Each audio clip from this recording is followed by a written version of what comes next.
안녕하세요. 생생법률쇼 진행을 맡은 최승호입니다. 매주 목요일 생생법률쇼에서는 한 주 동안 우리 사회를 떠들썩하게 했던 사건, 사고를 짚어보고 분석하는 시간 함께 하는데요. 이 자리에 법률사무소 HY의 황미옥 변호사님과 함께 합니다. 어서 오십시오. 네, 안녕하세요. 법률사무소 HY의 황미옥 변호사입니다. 네, 변호사님.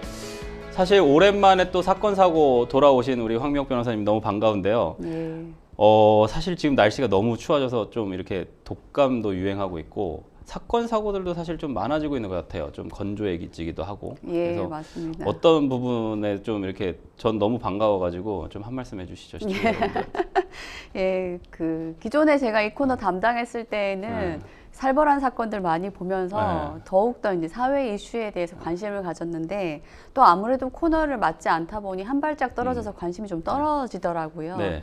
날씨가 스산해지는 가운데 또 네. 강력범죄와 네. 여러 가지 사고들이 많아서 오늘 여러분들과 함께 하나하나 짚어보도록 하겠습니다. 사실 사건 사고 코너에서 좀 벗어나시니까 더 밝아지신 것 같기도 하고요. 예, 변호사님도 빨리 감기 나으시길 바랍니다. 얼굴이 좀 이렇게 더 밝아지신 것 같아요. 예, 살이 좀 쪘네요. 아, 네, 그렇군요. 알겠습니다. 살이 좀 찌신 걸로 하겠습니다. 내가 지금 이 방송은 유튜브를 통해서도 실시간으로 함께 방송되고 있으니까요. 많은 시청 부탁드리고요. 유튜브를 통한 소통의 창구도 활짝 열어두겠습니다. 방송 중 궁금하신 질문도 올려주시면 답도 해드릴 테니까요. 많은 참여 바라겠습니다. 여러분은 지금 생생법률쇼 함께하고 계십니다.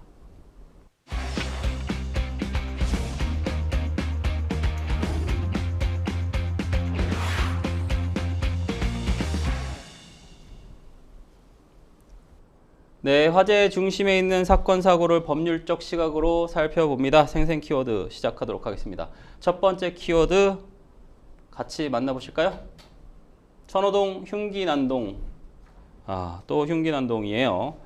지난 월요일 서울 강동구 천호동의 한 재개발조합 사무실에서 흉기난동이 벌어졌습니다. 피해자 3명이 중상을 입고 병원으로 옮겨졌지만 그중 1명이 끝내 숨졌습니다. 흉기난동이 벌어진 경위부터 좀 들여봐 주시죠, 변호사님. 예, 피의자는 조 씨인데요. 예. 지난 11월 4일 오전 10시 20분쯤 강동구 천호동에 위치한 가로주택 정비사업 조합 사무실로 찾아가 50대 여성 1명, 60대 여성 1명, 그리고 임시조합장 70대 남성까지 총 3명을 흉기로 찔러 살해하려고 했던 혐의를 받고 있습니다. 예. 이 피해자 조 씨는 피를 흘리면서 건물 밖으로 나가는 60대 여성을 뒤따라 나가 추가 공격하기도 한 것으로 전해졌는데요. 그때 현장을 본 2명의 시민에 의하여 조 씨는 제압이 되었고요. 신고를 받고 출동한 경찰에 의하여 검거되었습니다. 경찰 조사 결과 조 씨는 알고 보니 해당 재개발 조합의 전직 조합장이었던 것으로 드러났습니다. 이 여성 직원을 강제추행하는 바람에 해임이 되었고요. 조 씨는 그 추행 사건으로 인하여 지난 10월 서울 동부지방법원으로부터 강제추행 혐의로 약식 기소된 것으로 확인이 됐는데 이후 재판에서 조 씨에게 벌금형이 구형되자 그는 보복 목적을 가지고 안갚은 목적을 가지고 해당 조합 사무실을 찾아갔고 피해자에게 합의를 요구하기도 한 것으로 알려졌습니다. 그렇군요. 전직 조합장이었군요. 성추행으로 해임된 것과 관련해서 앙심을 품고 범행을 좀 벌인 것으로 좀 보이는 상황인데요. 피해자 중 1명이 사망하게 됐으니 살인 혐의가 추가가 되는 거겠죠, 변호사님? 예, 당초에는 수사를 담당한 경찰은 이 피의자 조 씨에 관하여 살인 미수 혐의를 적용하였습니다. 그런데 이 사건 담당하고 있는 서울 강동경찰서에 따르면 천호동 소재 재개발 조합 사무실 사건에 관하여 흉기난동으로 병원에 이송되었던 피해자들 중 50대 여성 피해자는 결국 4일 저녁 사망한 것으로 알려졌습니다. 이로써 기존의 살인 미수 혐의에서 살인 혐의를 추가하여 구속영장 신청할 방침을 알렸습니다. 좀 잔혹한 범죄로 인한 인명피해가 있는 만큼 신상정보 공개 여부도 좀 관심인데요. 변호사님, 가능성 좀 어떻게 보십니까? 예, 피의자 신상공개제도 이제 꽤나 많이 알려진 제도죠. 특정 강력범죄 처벌에 관한 특례법에 따라 피의자의 얼굴과 성명, 나이 등은 신상에 관한 정보를 공개하는 제도인데 모든 사건을 공개하는 것이 아니라 공개 조건을 충족해야만 공개 결정이 내려지는데요. 공개 조건은 범행 수단이 잔인하고 중대한 피해가 발생했으며 또 피의자가 그 죄를 범했다고 믿을 만한 충분한 증거가 있을 것, 아울러 국민의 알 권리를 보장하고 또 피의자의 재범 방지 및 범죄 예방 등 공공의 이익까지 충족한다면 공개 결정을 내릴 수 있는데요. 다만 미성년자의 경우는 공개하지 않는 것으로 예외 조건이 정해져 있습니다. 본건의 경우 지금 시청자분들도 들으시면 거의 대부분의 경우 대부분의 상황에서 조건이 충족될 것으로 보이는데요. 예. 죄를 범했다고 의심할 만한 상황은 지금 아니라고 보여서요.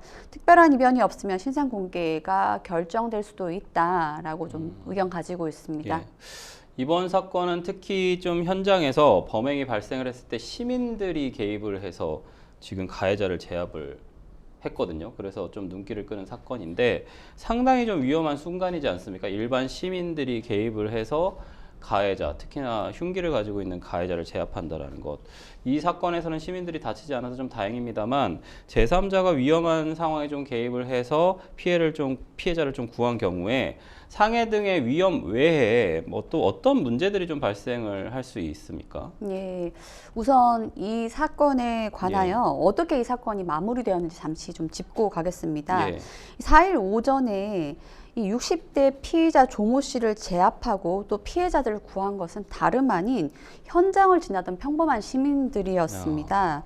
이 피의자 조 씨가 조합 사무실에서 흉기를 휘두른 건 오전 10시 20분 정도였습니다.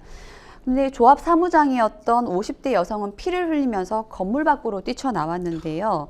이 피해자 조 씨는 뒤따라 나오면서 추가 공격을 가하려고 했습니다. 이때 피해 여성이 목을 부여잡고 칼에 찔렸다, 살려달라라고 외칠 때 마침 차를 타고 출근을 하고 있던 50대 남성 A씨가 이 모습을 목격하게 되었습니다. A씨는 출근하고 있던 양복 차림으로 곧장 차에서 내려 피해자의 상태를 살폈고 즉각 119로 전화를 걸었다라고 합니다. 아울러 그 상황에서 전화를 걸자마자 눈에 살기를 띄었던 피의자 조 씨가 나타났다고 해요. 그러자 이 시민은 직감적으로 저 남자가 아주머니를 해치려고 한다라는 걸 인식했고요. 이에 곧장 피의자 조 씨를 넘어뜨렸고 가슴을 무릎으로 누른 후에 양팔을 잡아 제압을 했다고 합니다. 이 과정에서 인근의 주민 송원영 씨도 흉기를 멀리 치워버리고 조 씨의 발을 잡는 등 도왔다라고 하는데요. 초기 제압했던 이 A씨는 사람이 다칠 수 있는 상황이어서 말 그대로 본능적으로 자신의 몸이 바로 움직였다라고 설명했고요. 자신이 순간적으로 칼에 찔릴 수도 있겠다라고 생각했지만 당시 피해 여성이었던 아주머니가 더 다칠 수도 있다라고 판단했고 이에 따라서 즉각적으로 대처했다라고 떠올렸습니다. 다행스럽게 피의자 조 씨는 이 과정에서 제압이 됐습니다. 당시 상황을 보면 피의자 조 씨는 한동안 버둥버둥 하다가 다 끝났다, 힘이 빠졌으니 나를 놓아달라고 중얼거리기도 했다라고 하는데요. 이때 이 시민 A씨는 경찰이 와야 끝나는 것이다, 경찰에게 인계할 것을 이야기하면서 놔주지 않았고요. 신고를 받고 출동한 경찰과 함께 주민 송원영 씨는 빠르게 다른 피해자들을 찾았다고 합니다. 2명의 피해자는 굉장히 겁에 질려서 안에 숨어 있었다라고 하는데요. 피가 흥건하게 묻어있는 문을 두드림에도 불구하고 한동안 말이 없다가 조용한 목소리로 경찰이 맞느냐라는 목소리가 들렸고요. 그리고 여기 경찰이 있으니 문을 열어도 된다, 문을 빨리 열라라는 말을 하자 그 후에 문이 열렸고 열어보니 피해자들은 피를 한껏 흘리고 있었다고 합니다. 경찰이 도착하자마자 다시 출근길에 올랐다라고 해요, 이 A씨는. 그리고 이 A씨에게 이름과 얼굴을 물어봤지만 자신에 관해 많이 알려지는 것이 싫다라고 하면서 이름과 얼굴을 드러내는 것을 거부했기 때문에 이분에 대해서는 A씨라고 지금 알려드린 바 있습니다. 이게 사실 본능이라고 얘기하지만 상당히 또 용기 있는 행동이기도 하고 너무 위험천만한 상황이었던 것 같아요. 특히나 50대 여성이 목에 칼을 맞고 나오는 상황. 그 상황은 사실 너무 좀 무섭기까지 한 상황입니다. 그런 상황에서 어쨌든 용기를 내서 또 제압하겠다라고 한 부분, 그 다음에 뭐 제압이 잘 돼서 뭔가 너무 용기 있는 분인 것 같아서 또 다른 피해를 막지 않았을까 이런 좀 생각이 듭니다. 피자집부터 식당, 주택가까지 연이어 발생하는 흉기난동 범죄에 불안감이 좀 확산이 되고 있습니다. 특히 최근 일어난 일상 속 흉기난동 사건들은 모두 가해자가 면식범이라는 공통점을 가지고 있는데요. 사적인 갈등이나 앙심이 좀 동기가 된 범죄의 경우에는 계획범죄나 보복범죄로 좀 볼 수도 있지 않습니까, 변호사님? 형량에 좀 이 계획범죄나 보복범죄가 형량에 좀 많이 영향을 좀 미치나요? 예. 먼저 요즘 여러 가지 흉기 난동 범죄가 많이 벌어지고 있는 상황인데, 2023년 조선의 신림동 흉기 난동 사건 끔찍하게 예. 기억하실 거고요. 최원종의 서현역 흉기 난동 사건, 예. 또 김성진의 미아동 마트 흉기 살인 사건 등등 무차별 흉기 살인 사건이 종종 있고 있습니다. 예. 발생하고 있습니다. 그리고 연이어 터져 나온 일상 속 흉기 난동은 모두 면식범이라는 공통점이 있는데요. 본건도 마찬가지죠. 재개발조합 사무실에서 흉기 난동을 벌였고 조합장과 직원들을 살해하려 하였는데 알고 보니 전직 조합장이었고 또 조합장을 하던 도중에 해임된 전력이 있는 면식범이라는 거죠. 특히 최근에 관악구 피자 가게 사건도 네네. 들어보셨을 유명하죠. 겁니다. 예, 흉기를 휘둘렀고 결과적으로 본사의 임원과 인테리어 업자 등 3명을 살해했는데요. 예. 이 건 역시 범행 동기는 인테리어 무상 수리를 둘러싼 갈등이었고요. 이 역시 면식범이었다는 것인데요. 또한 지난달 강북구 음식점에서 주인 부부에게 흉기를 휘둘러 맞아요. 아내를 숨지게 했던 60대 남성 사건이 있었습니다. 맞아요. 이 사건 역시나 알고 보니 이 식당을 여러 차례 방문했던 손님인 것으로 드러났습니다. 1,000원짜리 로또 안 줬다고. 네, 네, 맞습니다. 살인을 저질렀죠. 그 술을 주문한 손님에게 평소 제공하던 로또를 주지 않았다, 받지 못했다라면서 행패를 부리다가 결국 이러한 범행까지 이르렀는데요. 이러한 범행에 대해서 전문가들은 결국 만연한 분노, 그로 인한 갈등, 그것이 결국 강력범죄로 이어지는 연결고리가 아닌가라고 보고 있고요. 네. 이러한 연결고리를 끊을 사회구조적 해법이 무엇보다 중요하다라고 입을 모으고 있습니다. 우석대 경찰행정학과 교수 배상훈 교수는 서울과 같은 도시에서는 일상 속의 분노를 풀어줄 수 있는 통로가 없다라고 전제한 후에 갈등이 누적되고 또 중층화되고 있으며 이 때문에 난동형 범죄가 빈번해지고 있는 것이 아니냐라고 지적했고요. 또한 범죄학 전문가로 알려져 있죠. 송효정 고려대 사회학과 교수도 잇따른 일상 속 흉기 난동의 원인으로 사회적 단절을 꼽고 있습니다. 가해자들은 보통 주변인과의 비교 과정을 통하여 자신의 처지를 비관하고 또 그 비관을 하다 보니 왜곡된 인식을 교정시키기 어려운 상황인데 이러한 교정을 위해서는 사회적 연결망과 연결고리가 무엇보다 중요하다라는 것이 제언이었습니다. 사실 갈등 자체가 초래되지 않는 것도 중요하겠지만 갈등이 발생을 했을 때 그걸 어떻게 원인을 분석해서 해결을 하는지 이런 부분들에 좀 지혜가 필요한 상황들이 아닐까라는 좀 생각이 듭니다. 너무 안타까운 흉기 난동 사건들이 계속 발생을 하고 있습니다. 아까 황 변호사님 말씀해 주셨지만 2023년까지 단 2년 전까지만 해도 불특정 다수인을 위한 어떤 그런 흉기 난동 사건이었다면 지금 발생하고 있는 사건들은 면식범 사건들이 좀 많기 때문에 이런 부분들이 좀 안타까운 상황이고 갈등 관련된 부분에서 이런 사회 구조적인 문제들도 있겠지만 개인적으로도 갈등 상황을 초래하지 않거나 혹은 아니면 갈등 상황이 발생하면 원만하게 해결할 수 있는 방향으로 혹은 피하거나 이런 상황으로 좀 잘 해결하실 수 있는 시청자 여러분들의 현명한 지혜가 필요할 것 같습니다. 저희는 첫 번째 생생 키워드 여기서 마무리하고요. 두 번째 생생 키워드 넘어가 보도록 하겠습니다. 두 번째 생생 키워드 같이 보실까요? 배달로에. 배달로에. 장애인을 때리고 강제로 일을 시켜 수천만 원 상당의 임금을 빼앗은 20대 남녀가 항소심에서도 실형을 선고받았습니다. 자세한 사건 내막부터 좀 말씀해 주시죠, 변호사님. 예, 이 사건은 2021년 2월쯤 경기도 여주시에 거주 중이던 23세의 남성을 납치한 후에 전북 전주시에 있는 자신들의 주거지로 끌고 간 뒤 상습적으로 폭행하고 협박하면서 결국 임금 3천만 원을 가로채웠던 사건이었습니다. 이 피해 남성 23세 남성은 지능지수 수준의 지적장애로 알려져 있고요. 네. 평소 떠돌이 생활을 하던 와중에 2020년 12월경 전주시에서 우연히 이들 피고인 부부를 알게 되었는데요. 아, 이들 부부가 이 남성에게 폭행 등을 일삼자 처음에는 경기도 여주시로 도주했다라고 합니다. 하지만 다시 이들에게 발각이 되어 납치를 당하였고요. 이후에 협박과 폭행에 못 이겨 1년여간 강제로 배달 일을 했다라고 알려져 있습니다.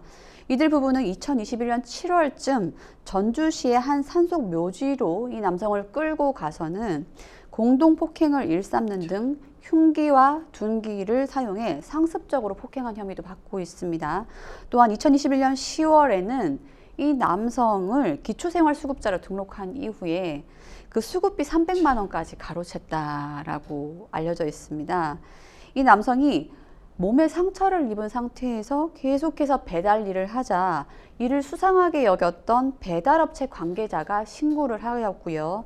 이들의 신고로 이들 부부의 범행이 발각되었습니다. 최초의 이들 부부는 이 남성을 자신들은 보호했을 뿐이다 라고 하면서 혐의를 부인했지만 계좌 추적 과정과 목격자들의 진술 등을 통하여 범행 전모가 모두 드러나게 되었다라고 합니다. 사실 이런 사건들을 접할 때마다 악마가 따로 있나? 라는 생각이 제일 많이 드는 사건이에요. 장애를 가진 사람.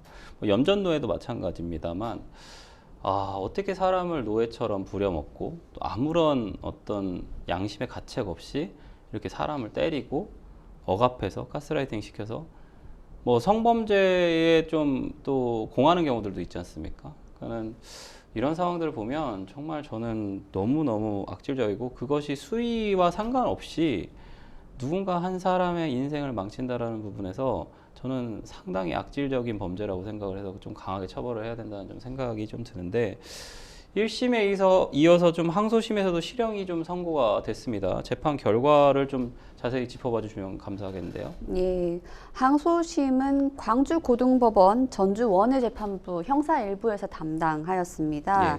이 형사 1부는 이들 20대 남녀에게 특수폭행 및 노동력 착취, 약취 등에 대해서 유죄 판결을 선고함은 물론 이 부부 중 남성에게는 징역 3년형을 그리고 여성에게는 징역 3년 6개월형을 선고했습니다.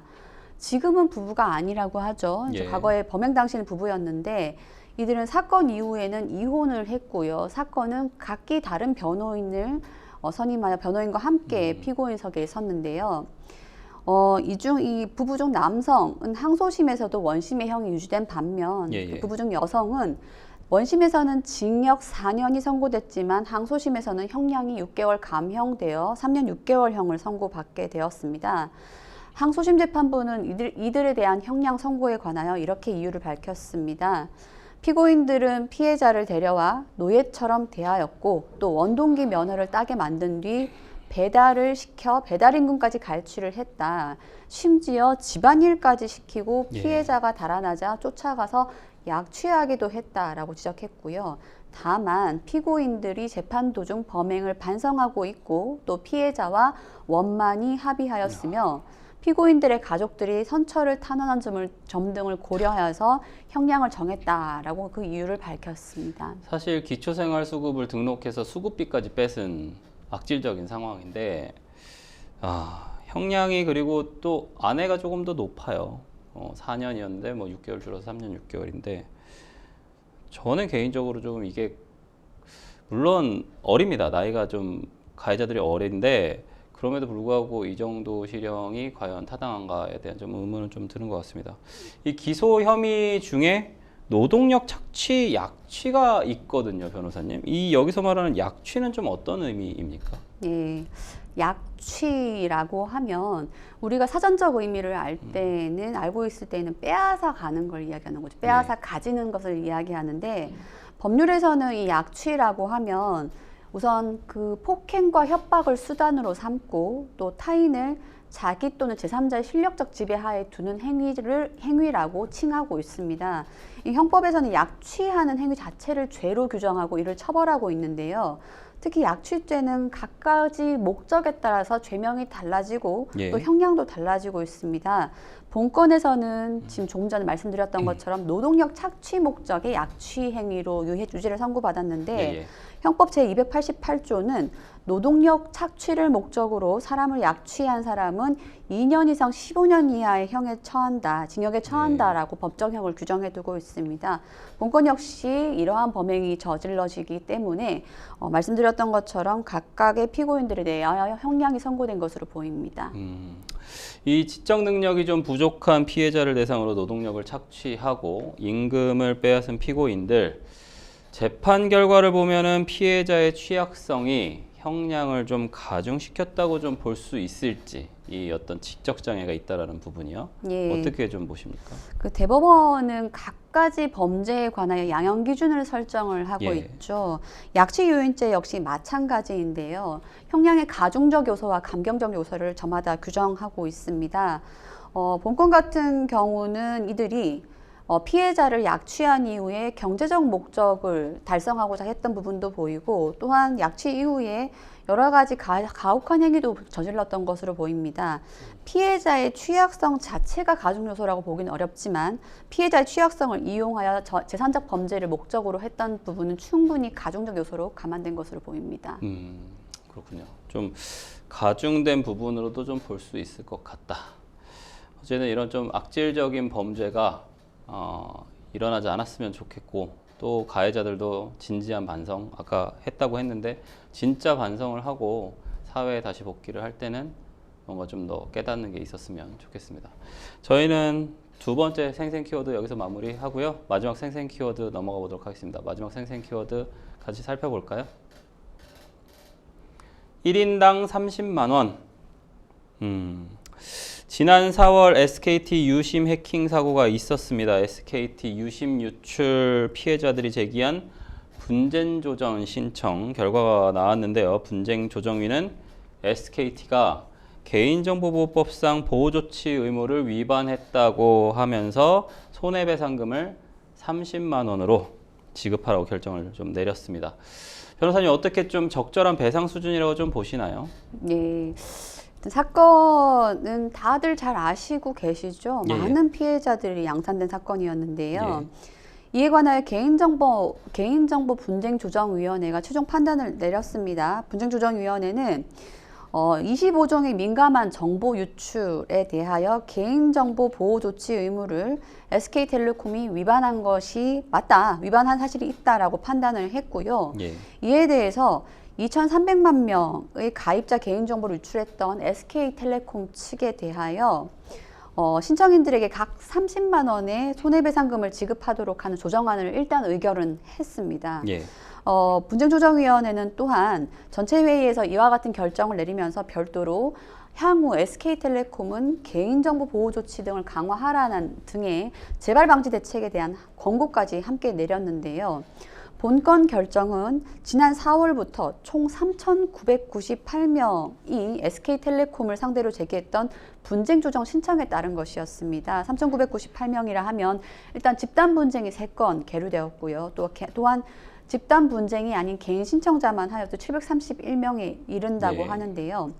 분쟁 조정위원회는 유출 정보 악용으로 인한 휴대전화 복제 피해 불안 그리고 유심 교체 과정에서 끼쳤던 혼란과 불편에 관하여 정신적 손해를 인정하였고 이로 인하여 각 손해배상금을 30만 원으로 인정을 했는데요. 그 밖에 추가 신청도 좀 있었던 것으로 보입니다.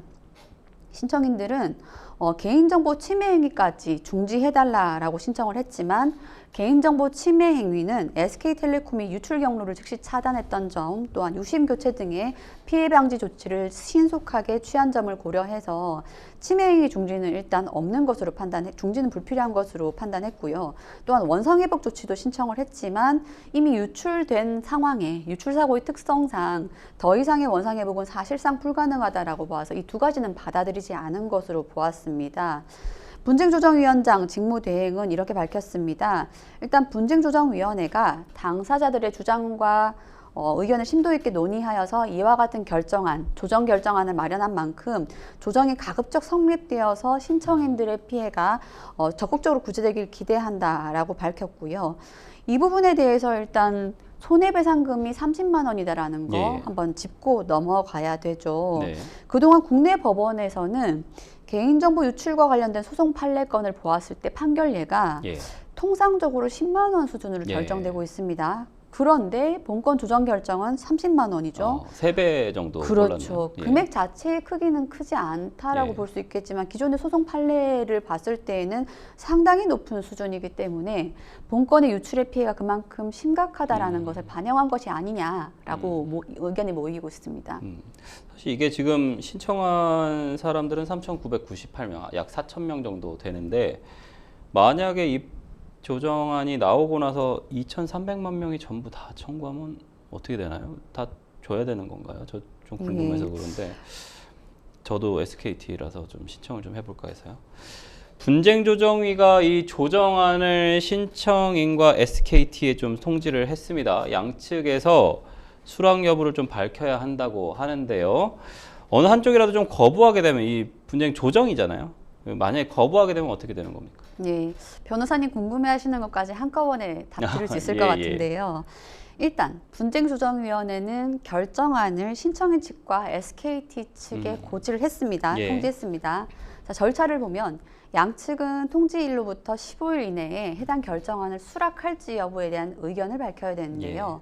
만약 양측 중에 한 측이라도 거부할 경우 수락을 하지 않겠다라는 의견을 밝히면 조정은 불성립되고 사건은 저절로 종결 처리가 됩니다.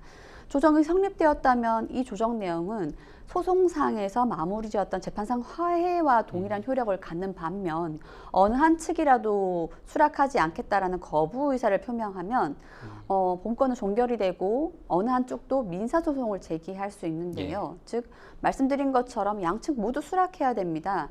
SK텔레콤이 수락할 것이냐, 피해 신청인 3,900명이 다 수락할 것이냐, 바로 이 부분인데 SK텔레콤 측의 입장은 이렇습니다. 일단 회사 측의 사고 수습과 자발적인 선제적 보상 노력이 충분히 소명되었음에도 불구하고 그것이 받아들여지지 않은 것 같아 아쉽다라는 입장을 밝혔습니다. 쉽게 수락이 되기 어렵겠죠. 그래서 조정안 수락 여부는 관련 내용을 면밀히 검토한 뒤에 신중히 결정할 것이라는 입장을 냈는데요. 이 결과를 보신 분들은 나도 SK텔레콤인데 나도 신청할 수 있느냐, 나도 30만 원 받을 수 있냐라고 궁금해하실 것입니다.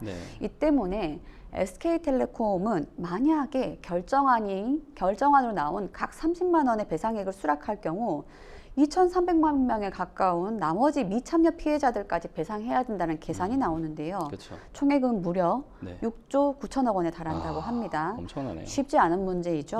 또한 소송을 제기했던 피해 당사자들은 만족할 것이냐 확인을 해보니 분쟁조정위원회의 신청뿐만이 아니라 별도로 법원 소송도 진행 중인데 소송에서 청구 금액은 50만 원에서 100만 원으로 설정되어 있다고 합니다. 즉 신청인 측도 기존 판결례보다 높기는 하나 청구 금액에 비하여서는 미진한 부분이 있기 때문에 양측 모두 쉽게 수락하긴 어렵다라고 보이고요. 만약 결국 법정 다툼으로 간다면 대규모 법정 싸움으로 이어질 것으로 보이는데요. 결국 이번에 나왔던 1인당 30만 원의 배상액이 어떻게 될 것인지, 증액될 것인지, 감액될 것인가 중요한 결정 기준이 될 것으로 보입니다. 상당히 가이드라인이 돼서 이 30만 원 관련된 부분이 SKT 측에서는 6조 9천억을 어떤 방식으로든 좀 낮추려고 노력을 할 거고요. 또 개개인들은 방금 얘기해 주신 것처럼 50만 원에서 100만 원 사이니까 아마도 또 자신감을 가지고 아직 소송을 내시지 않았던 분들, 조정을 넣지 않았던 분들은 또 소송에 집단 소송을 또 할 수도 있는 여지들도 상당히 많을 것 같고 귀찮아서 또 안 하시는 분들 때문에 SK는 또 소송으로 넘어가고 싶어 할 수도 있을 것 같고요. 뭐 여러 가지 문제들이 좀 있을 것 같습니다. 앞으로 뭐 이 배상 관련된 부분 계속 지켜봐야 될 것 같습니다. 네, 지금까지 생생 키워드 만나봤고요. 저희는 뉴스픽스로 다시 돌아오도록 하겠습니다. 여러분은 지금 생생모임쇼 함께하고 계십니다.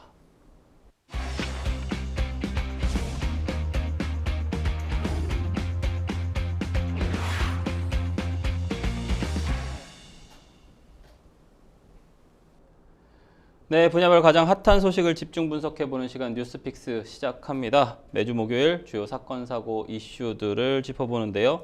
오늘 만나볼 첫 번째 주제는 킥보드 사망사고 낸 10대 부모, 대여업체도 책임입니다. 10대들의 무면허 전동 킥보드 사고가 끊이지 않고 있는 가운데 사망사고를 낸 중학생의 부모가 대여업체를 상대로 소송하겠다고 좀 밝혔습니다. 이 부분부터 좀 짚어볼 게 좀 있는데요. 많은 분들이 이제 좀 아시겠지만 전동 킥보드를 운전하는 경우에는 면허가 필요하지 않습니까? 아마도 이게 미성년자는 또 없으니까 이런 부분들에 대한 얘기인 것 같은데요. 예, 개인형 이동 장치, 퍼스널 모빌리티 이제 너무 많이 보시고 계시죠, 일상 속에서요. 예.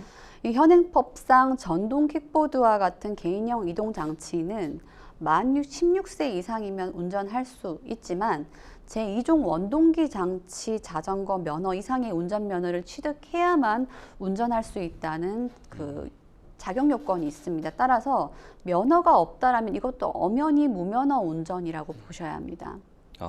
그러니까 사실은 아이들이 꽤 많이 이동수단으로 사용을 했었던, 뭐 전동이 없으면 그냥 이제 밀고 가는 킥보드도 많이 타니까 전동 킥보드도 좀 많이 타는 추세인데, 이게 16세 이상으로 또 이제 확정이 되면서 사실은 면허 없이 또 타기 어려운 상황들도 좀 됐고, 근데 이번에 좀 다른 사건의 경우에는 가해자들이 면허가 없었던 거잖아요, 변호사님. 근데 왜 부모가 대여업체를 상대로 이 소송을 하겠다고 좀 나선 건가요? 예. 과거 사례들을 보면은 여러 가지 좀 문제가 많았었죠. 예. 뭐 잘 알려진 사건입니다만은 2년 전 인도를 걷던 80대 노인이 13살 남학생 2명이 타던 전동 킥보드에 치여 예. 뇌출혈로 숨졌습니다. 이 사건에 대해서 학생들은 면허 인증도 없이 킥보드를 탈 수 예. 있었던 것으로 알려졌는데요. 이 사건으로 결국 가해 학생들은 가정법원으로 송치되었습니다. 소년 네. 나이이기 때문인데 그렇죠. 가정법원에서 소년 보호 처분을 받은 것이고요. 예. 당시 학생 부모는 피해자 측에게 형사합의금으로 2천만 원을 전달한 것으로 알려져 있습니다. 네. 이후에 피해자의 보험사 측이 가해 학생의 부모를 상대로 8,400만 원대의 보험금에 대한 구상권 청구 소송을 걸었다라고 하죠. 예. 학생 부모는 소송 도중에 구상금 청구 소송 도중에 킥보드 대여업체의 공동 책임이 있다. 따라서 우리들에게 구상금 책임을 부여하는 것은 좀 감경되어야 한다라는 주장을 했던 것으로 보여요. 하지만 법원은 이를 받아들이지 않았고요. 예. 이 공동 책임에 관하여 부모들이 업체를 상대로 별소를 제기를 하라라는 취지였습니다. 이에 따라서 이 소송을 준비하고 있던 학생 아버지는 분명 이 사건에 관하여 부모로서 깊이 반성한다. 또한 피해 가족분들에게 죄송한 마음을 갖고 있는 것은 전제사항이지만 그럼에도 불구하고 대여업체의 방관한 책임에 대해서 묻겠다라는 의견을 밝혔습니다. 예. 즉, 이 대여업체에 대하여 어떤 보험 적용을 검토해보니 단 하나의 보험도 미성년자 이용자에겐 적용되는 게 없었다라고 하죠. 그 말인즉슨 미성년자가 이 개인형 이동장치를 탈 수 없는 상황을 전제한 것 아니냐. 그럼에도 불구하고 업체들은 보험에 적용도 되지 않는 미성년자들이 타도록 방치했다.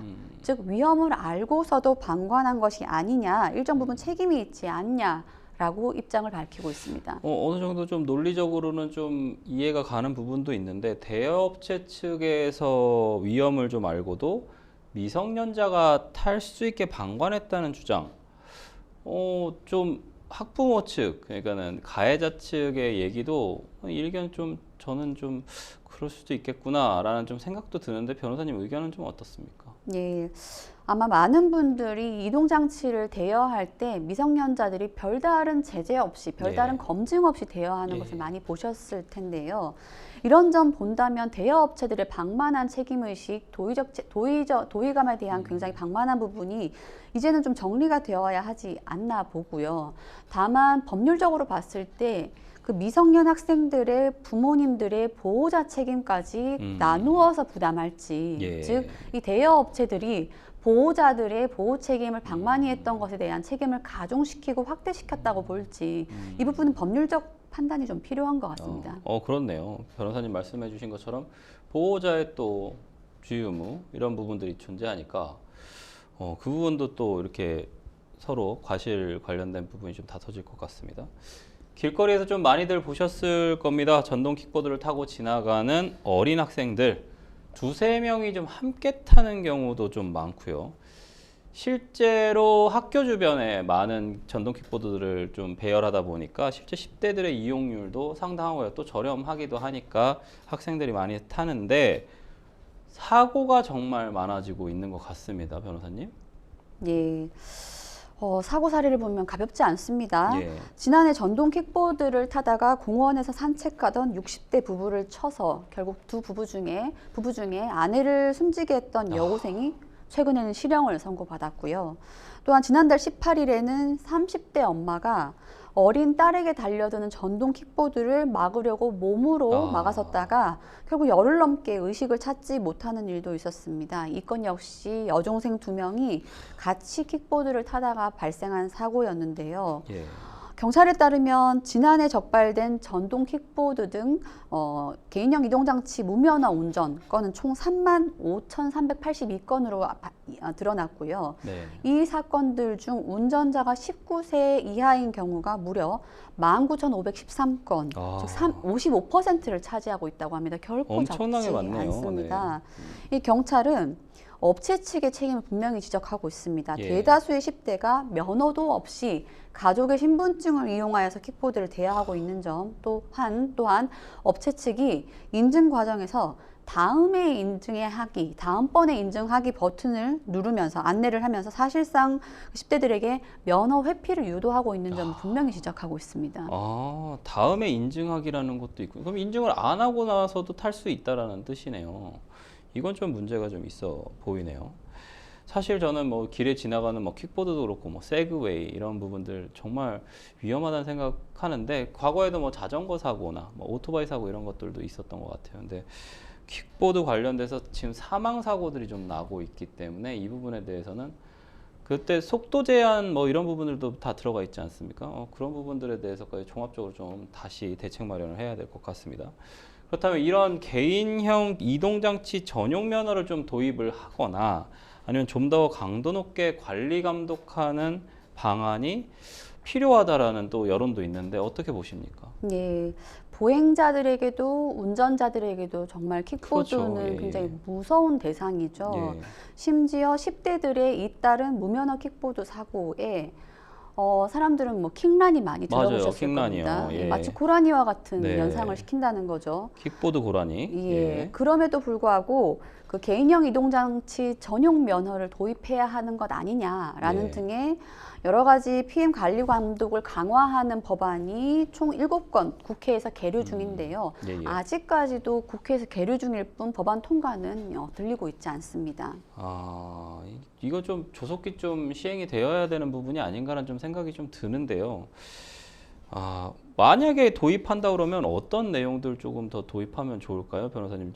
속도 제한. 근데 이게 막 돌아다니는 거를 어떻게 하면 사망사고나 이런 걸 좀 방지할 수 있을까요? 예, 사실 이 킥보드는 인도에 두기도 그러니까요. 위험하고요. 그 도로에 두기도 위험한 차도에 또 가기도 상황이어서 좀, 예. 이 부분에 대해서는 좀 대체 수단이 있으니 여러 가지 봤을 때에는 이 장치를 이용하는 권리에 대해서는 대폭 제한이 좀 필요하다고 보이고요. 네. 사실 굉장히 위험하기도 하죠. 이런 점 보았을 때에는 사용 연령에 대해서도 사용 장소에 관해서도 많이 좀 제한하는 것도 큰 권리 침해는 아니라는 생각을 좀 가지고 있습니다. 기술의 발전으로 인해서 편의성이 좀 증대되지만 이게 사실 한강공원이나 이런 어떤 여러 공원에서 다중이 모이는 장소에 또 사고가 많이 나거든요. 특히나 이제 음주와 결합되면 또 사고도 또 상당히 많이 커지고요. 이런 부분들에 대해서 우리는 좀 대책을 좀 마련해야 되고 국회에서도 이런 부분들이 빨리 뭔가 공론화가 돼서 결론이 나야 될 것 같습니다. 이 부분이 뭐 지금 한 1, 2년 뭐 이런 게 아니라서 지금 상당히 오래됐잖아요. 그래서 좀 빨리 처리해야 되지 않을까라는 좀 생각이 듭니다. 이 가운데 경찰은 면허 확인을 좀 소홀히 한 전동 킥보드 대여 업체에 대한 방조 혐의 적용을 좀 검토하고 있거든요. 만약에 이 방조 혐의가 인정된다고 하면 처벌 수위가 좀 어떻게 될까요? 이 영업정지 같은 행정처분도 혹시 가능한지 그 부분까지 좀 말씀 좀 해주시죠. 예. 일단 방조 혐의를 적용한다는 것은 어떤 인명피해나 물적 피해가 발생했음을 예. 전제로 하는 것이겠죠. 네. 이런 부분 본다면 일단 해당 뭐 도로교통법 위반이나 아니면 여러 가지 뭐 상해죄 등등에 대해서 교통사고 처리 특례법에 대해서 방조 혐의 적용된다면 본범보다는 감경되겠으나 어느 정도 처벌은 가능하겠습니다. 하지만 말씀드렸던 것처럼 어떤 사상의 결과가 발생한 예. 이후에야 처벌을 논할 수 있다는 점에서 애초에 관리 감독 방안이 더 중시된다라고 보이고요.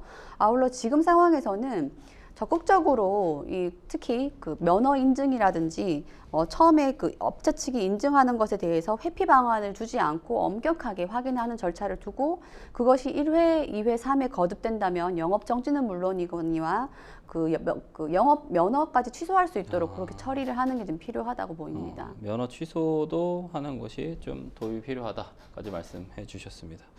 아무쪼록 이 킥보드 관련된 부분들은 빨리 정리가 끝나야 될 것 같습니다. 진짜로 어린 학생들이 많이 이용하는 수단이거든요. 그럼 이동수단이고 교통수단이고 편의성도 좀 있습니다. 근데 뭐 횡단보도나 차도나 아니면 공원이나 다중이 모이는 시설 등에서 많은 사고들이 발생하고 있기 때문에 이 부분과 관련해서는 정리가 좀 필요할 것 같습니다. 안전장치가 좀 더 있다던가요. 네, 저희는 첫 번째 뉴스픽스 주제는 여기서 마무리하도록 하겠습니다. 두 번째 뉴스픽스 주제 넘어가 보도록 하겠습니다. 두 번째 뉴스픽스 주제 같이 보실까요? 중국에서 파는 짝퉁 상주곶감 피해자 속출 도용사기 심각입니다. 상주곶감 대표적인 대한민국의 곶감이죠. 추워지는 날씨에 다양한 간식들이 좀 생각이 나지만 곶감 찾는 분들도 많으신데요. 곶감은 특히 경북 상주의 곶감이 유명합니다. 최근 온라인에서 이 상주곶감을 판다는 사기가 잇따르고 있다고 하는데요. 곶감이 배송되지 않아서 판매 주소로 연락을 해보니 농장주는 전혀 모르고 있었던 일이고 이게 어떻게 된 일인지 좀 말씀 좀 해주시죠. 예. 경북 상주에서 곶감 농가를 운영하는 예. 한 사업주는 최근 곶감을 주문했는데 배송이 되지 않았습니다라는 항의 전화를 받았다고 합니다. 아직 곶감 판매철이 아닌 만큼 처음에는 이 전화 왔던 항의 전화자의 착각으로 여겼다고 해요. 그런데 이후에 항의 전화가 수십 통에 이르렀습니다. 네. 내용은 유튜브, 틱톡, 인스타그램 등에서 광고 영상 보고 곶감 주문했는데 주문 대금까지 다 입금했는데 왜 안 보내주냐 뭐 이러한 항의 전화였어요. 네. 이상한 생각을 하고 이것이 지금 반복되는 건 문제가 있다라고 해서 인터넷을 찾아봤더니 예. 낯선 판매 사이트에서 이 곶감 농가의 사진이 버젓이 옮겨져 있는 것을 발견했다라고 합니다. 네. 이 영상은, 이 사이트는 곶감 홍보 영상에 이들 곶감 농가의 사업자 등록증과 사진까지 멋대로 도용하고 있었다고 하는데요.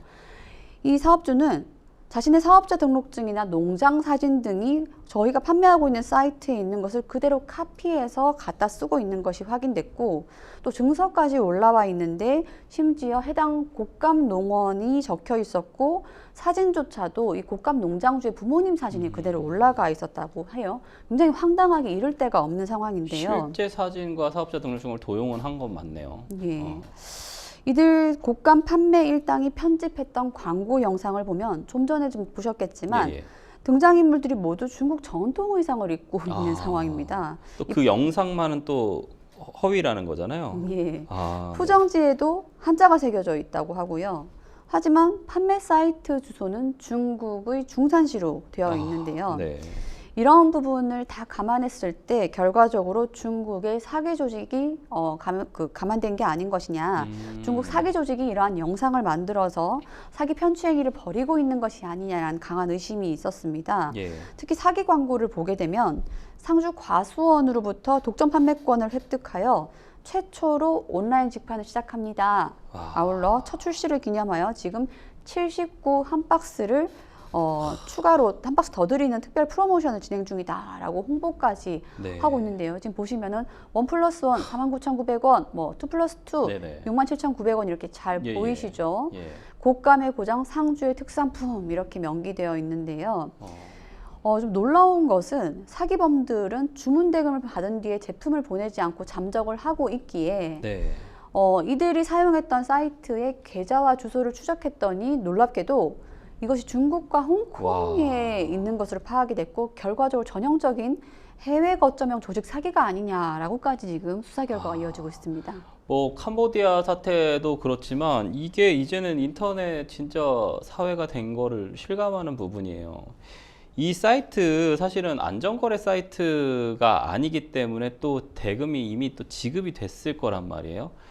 이런 사이트를 직접 만들어서 이렇게 어디 사진이나 이런 것들을 도용해 가지고 쓰고 편취하고 이런 사기들이 좀 발생을 하는데, 야, 상주과수원에서 독점 판매권을 따왔다. 이것도 참 그럴싸해 보이는 내용입니다. 이 참 사기 사건이 계속 발생을 하고 있는데 보이스피싱 같기도 한데 이제 보이스피싱이라고 또 보기도 어려운 것 같기도 하고 이게 참 어렵습니다. 사기가 해외 플랫폼을 통해서 좀 이루어진 상황이고 입금이 중국 계좌로 좀 진행이 됐습니다. 국내 소비자들이 해외 온라인 피해, 사기 피해를 좀 당한 건데 변호사님 이거 피해 구제가 좀 가능하다고 좀 보십니까?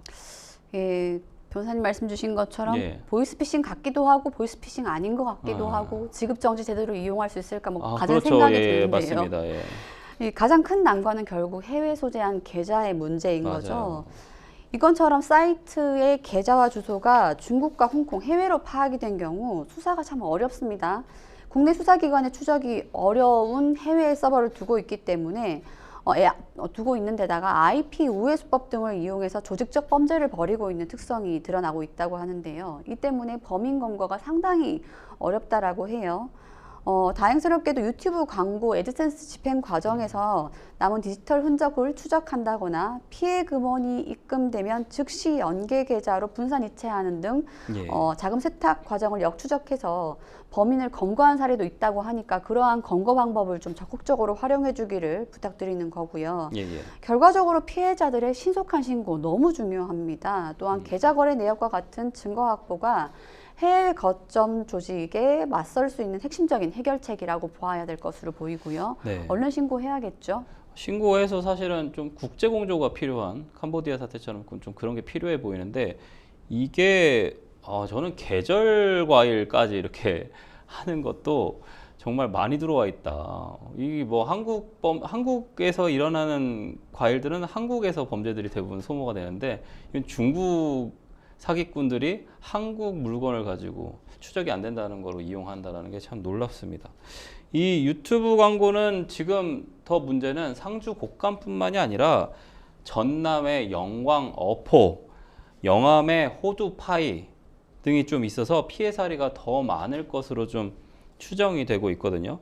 비슷한 방식의 이런 어떤 사기 범죄 확산도 좀 우려가 되고요. 농가나 소상공인들이 이러한 좀 도용 사기를 좀 당하지 않도록 예방할 수 있는 방법, 변호사님 좀 한 말씀 해주시죠. 예. 개인 농가가 자신의 농원을 홍보하기 위하여 어떤 사진을 쓰는 것을 이걸 막을 수는 없겠죠. 예. 하지만 사진을 올릴 때에도 참 네. 이러한 농산품까지 이러한 대책을 세워야 하나 싶긴 하지만 네. 그럼에도 불구하고 사진에다가 어떤 출처를 밝혀서 함부로 사진이 도용되지 않도록 좀 주의를 하셔야 되고요. 예. 그리고 본건의 경우에도 상주 곶감 농원이 처음에 피해 신고 비슷한 전화를 받으셨어요. 네. 이런 경우에는 이상한 전화다라고 치부하시지 마시고 빠르게 상황을 구체적으로 확인하신 이후에 네. 수사기관에 수사를 의뢰하는 것이 추가 피해를 막을 수 있는 방법이다라고 보입니다. 네.